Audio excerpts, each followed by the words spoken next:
Emotional Intelligence and Social Skills, Episode 2, Self-Regulation, the Art of Mastering Your Emotions. Have you ever reacted to a situation in anger, only to regret your words a few minutes later?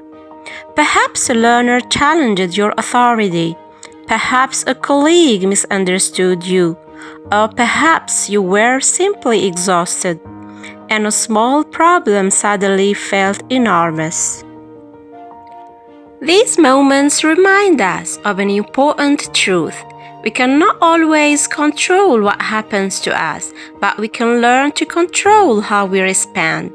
This is the essence of self-regulation, the second fundamental component of emotional intelligence.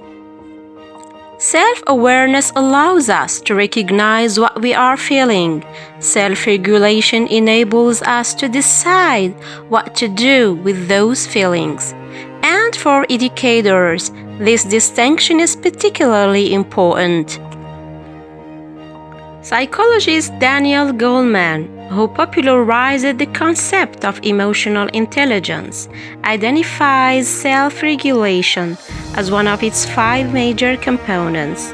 For Goleman, self-regulation involves managing disruptive emotions and impulses, maintaining composure under pressure, and adapting appropriately to changing circumstances. However, the scientific foundations of emotional intelligence go further back. Psychologists Peter Salovey and John Mayer, who developed the ability model of emotional intelligence, emphasized our capacity to perceive, understand, and regulate emotions effectively. In other words, emotional intelligence does not require us to eliminate anger, disappointment, anxiety, or frustration.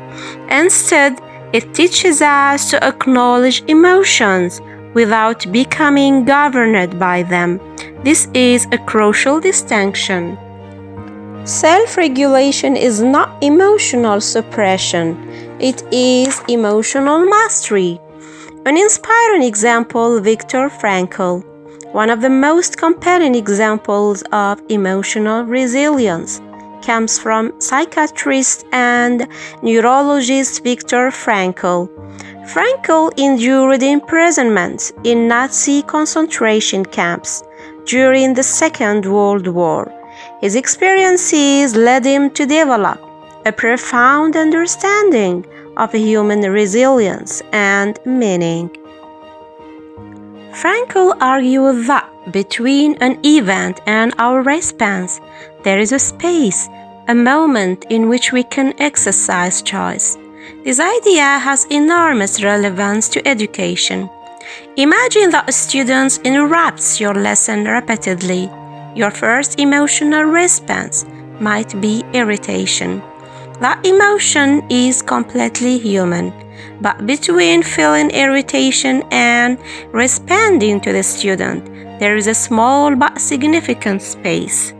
You can shout, you can humiliate the learner, or you can pause, regulate your frustration, and respond in a way that preserves both your authority and the student's dignity. That pause is self-regulation. Self-regulation in the classroom. Teacher enters the classroom after a difficult morning. The students are noisy. The lesson is not going according to plan, and the teacher feels overwhelmed. An impulsive response might be, "You are impossible today." A regulated person might be, "I can see that we are struggling to settle down. Let's pause and reset so that we can make this lesson productive." The difference is not simply vocabulary. The difference is emotional intelligence. The second teacher has transformed frustration into constructive leadership. This is why educators have an extraordinary responsibility. Our emotional behavior becomes part of the learning environment. When we remain composed under pressure, we demonstrate patience. When we admit a mistake, we demonstrate humility.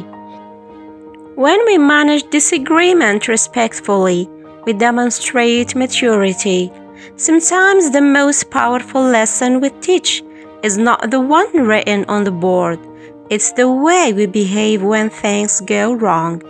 3 ways to develop self-regulation. First, practice the pause. When you feel overwhelmed, do not respond immediately. Take a breath, slow down, and give yourself a moment to think. Second, reframe the situation. Instead of thinking, "This student is deliberately disrespecting me," consider another interpretation. Perhaps there is something influencing this student's behavior that I do not yet understand. Reframing does not mean accepting inappropriate behavior. It means responding to it with greater discernment. Third, reflect after difficult moments. At the end of the day, ask yourself, what triggered me today? How did I respond? Did my response reflect the educator I aspire to be? Reflection gradually converts experience into wisdom. The ancient Greek philosopher Aristotle offered a remarkably sophisticated perspective on emotional control. He suggested that the challenge is not simply to avoid anger, but to experience and express it appropriately, towards the right person, to the right degree, at the right time, and for the right purpose. This is the essence of emotional maturity. We are not machines, and emotions are not weaknesses. Anger can alert us to injustice. Frustration can reveal an obstacle. Fear can warn us to proceed carefully. The goal is not to silence these emotions, but to listen to them without surrendering our judgments to them. So this week, whenever you encounter a difficult situation, remember 3 words: pause, reflect, respond. Because emotional intelligence is not about controlling every emotion you experience. It's about developing the wisdom to choose your response. And sometimes the most powerful form of strength is simply the ability to remain calm when you have every reason to react. Thank you for joining me in episode 2 of Emotional Intelligence and Social Skills.